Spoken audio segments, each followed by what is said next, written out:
Hey guys, this book is called A Splash of Red, The Life and Art of Horace Pippin, written by Jen Bryant, and it's illustrated by Melissa Sweet.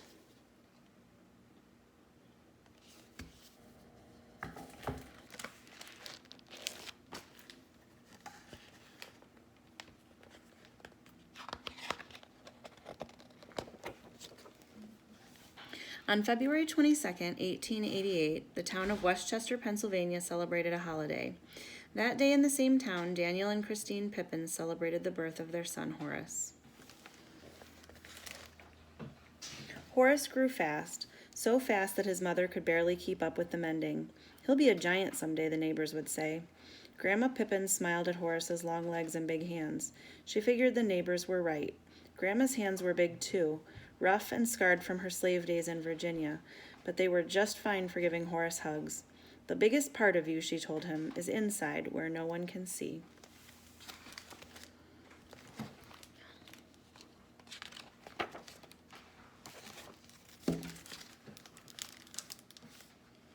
When Horace was 3 years old, the Pippins moved to Goshen, New York.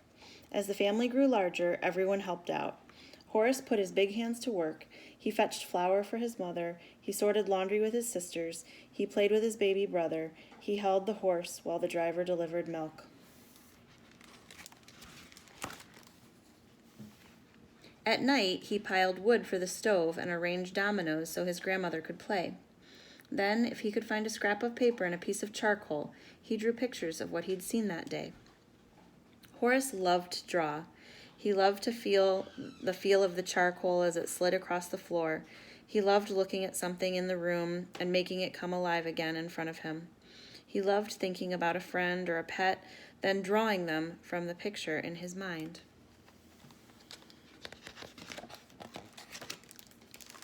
At school, he sat quietly at his desk, but his big hands were always busy. "Make a picture for us, Horace," his classmates said, and Horace did. His pictures made people happy, except when he made some next to his spelling list. That made his teacher mad. But Horace couldn't stop drawing.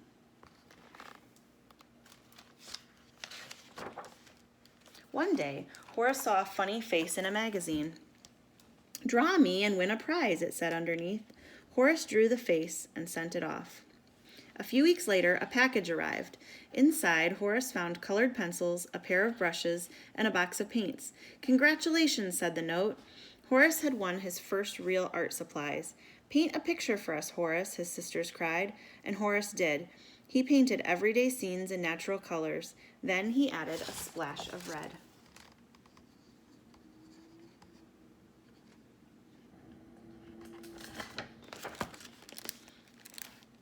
Horace was in 8th grade when his father left for good.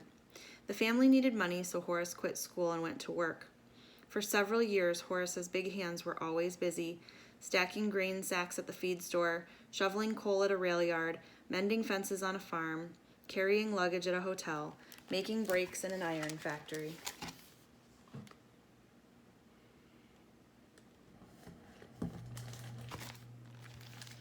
Packing oil paintings into large wooden crates.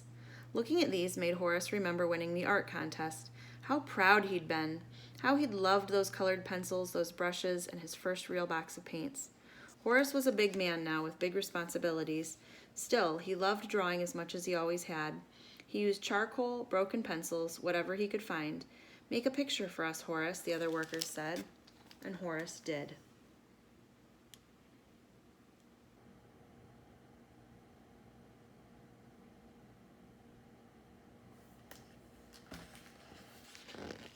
Far across the ocean, a terrible war had begun. Horace's big heart wanted to help. The good old USA was in trouble with Germany. He joined the army and sailed away. In France, Horace and his regiment dug deep trenches for protection. There were no blankets or beds. It was always wet and cold and dark. "I have not seen the sun in more than a month," Horace wrote. He wrapped his big hands around a rifle. Planes droned overhead, shells exploded, gunfire rattled through the night. If the fighting stopped for a while, Horace put down his gun and picked up a pencil. "Make a picture for us, Horace," his soldier friends pleaded, and Horace did. He filled his notebooks one by one.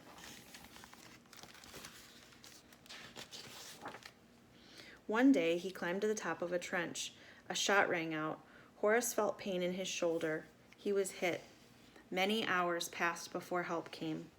Horace was glad to be alive, but the bullet had badly damaged his right arm. When it healed, he couldn't lift or move it the way he used to. Now when someone said, "Make pictures for us, Horace," Horace could not.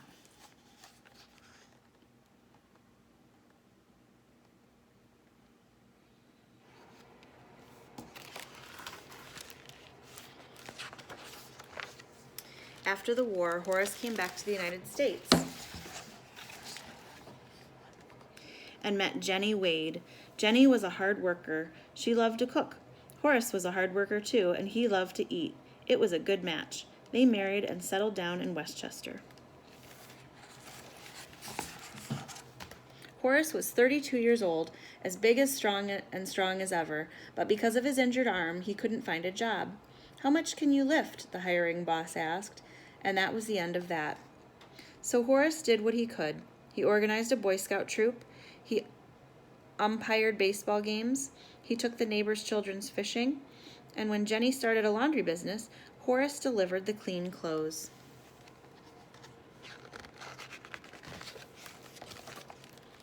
As he walked along the streets of Westchester, his fingers itched to draw the textures he saw.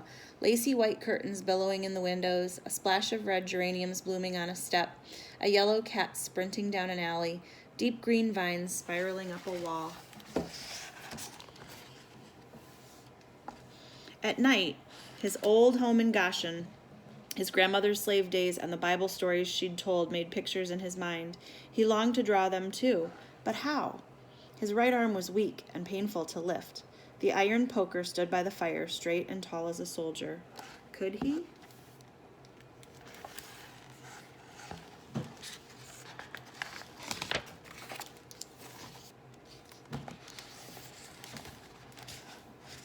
With his left hand, he grasped his right wrist. He thrust the poker into the flames until it glowed red hot. Using his good arm to move the hurt one, he scorched lines into the wood. "Make a picture for us, Horace," the neighbors said, and Horace did.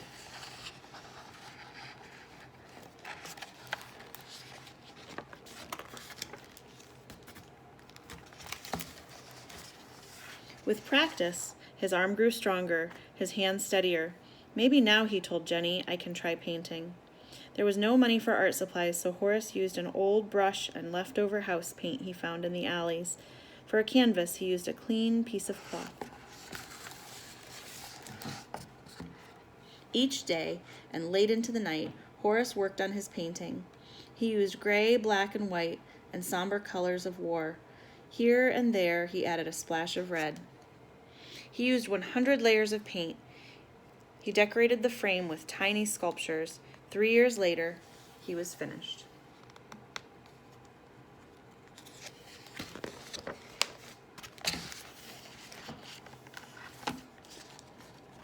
Now, as he delivered laundry or fished in the river, new ideas came, but he didn't paint them right away because he reached for a brush. Horace planned each new scene in his head. He painted the milkman in his wagon, women working in the kitchen, children playing games in the yard, cotton fields and log cabins, John Brown and Abraham Lincoln, war scenes and Bible tales, men singing on the corner. Horace hung his paintings in shoe store window. $5 each, said the sign. He hung others in a restaurant. He even traded one for a haircut. People admired Horace's paintings, but no one bought them.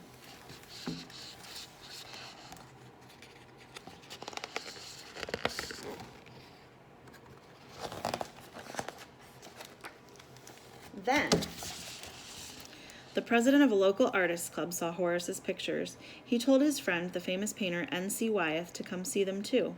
Wyeth agreed. Horace's paintings were good, very good. "Do you have more?" the men asked. Horace showed them his work. He held his breath as long as they talked. Finally, they said, "You should have your own art show." A one-man exhibition right here in Westchester. Horace could hardly believe it. He shook hands with the men. When they left, he celebrated with Jenny.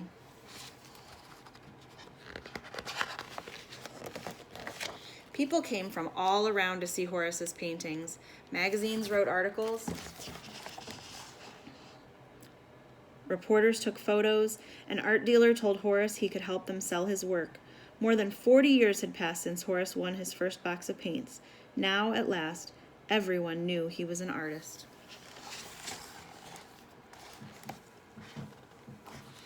Horace became famous. His paintings hung in big city galleries, museums displayed them, collectors admired them, movie stars bought them. Once again, Horace's big hands were always busy. And if you stood outside his house late at night, you might see him leaning toward his easel, his left hand holding up his right, painting pictures in his mind. And this is a photograph of Horace Pippin. And back here is some historical notes about his life. And this book is from Kent Free Library, if you're interested in checking it out. Hope you enjoyed it.